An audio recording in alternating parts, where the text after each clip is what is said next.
আয়াত ৭২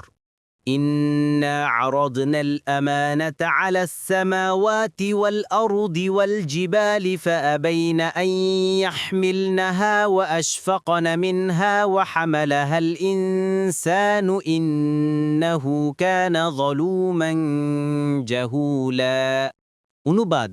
আমরা তো আসমান জমিন ও পর্বতমালার প্রতি এ আমানত পেশ করেছিলাম কিন্তু তারা এটা বহন করতে অস্বীকার করল এবং তাতে শঙ্কিত হল আর মানুষ তা বহন করল সে অত্যন্ত জালিম খুবই অজ্ঞ তাফসির ১ নং ফুটনোটের বিবরণ এখানে আমানত শব্দের তাফসির প্রসঙ্গে সাহাবি ও তাবি প্রমুখ তাফসিরবিদগণের অনেক উক্তি বর্ণিত আছে যেমন শরীয়তের ফরজ কর্মসমূহ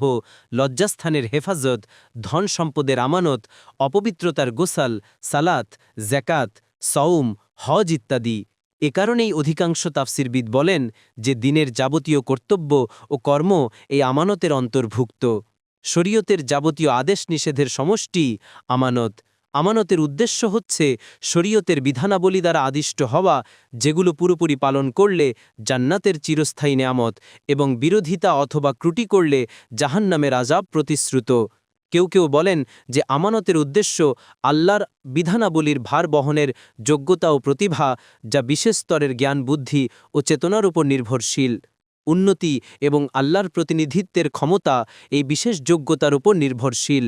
মোট কথা এখানে আল্লাহ ও তার রাসূলের আনুগত্য এবং তাদের আদেশাবলী পালনকে আমানত শব্দের মাধ্যমে প্রকাশ করা হয়েছে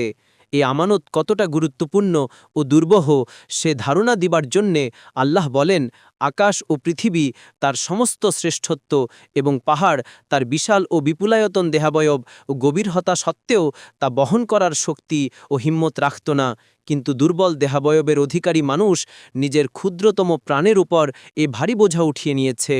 দেখুন ইবেন কাসির ফথুন কাদির কুর্তুবি বাগভি ২ নং ফুটনোটের বিবরণ জলুম অর্থ নিজের প্রতি জুলুমকারী এবং জাহুল অর্থ পরিণামের ব্যাপারে অজ্ঞ বাগভি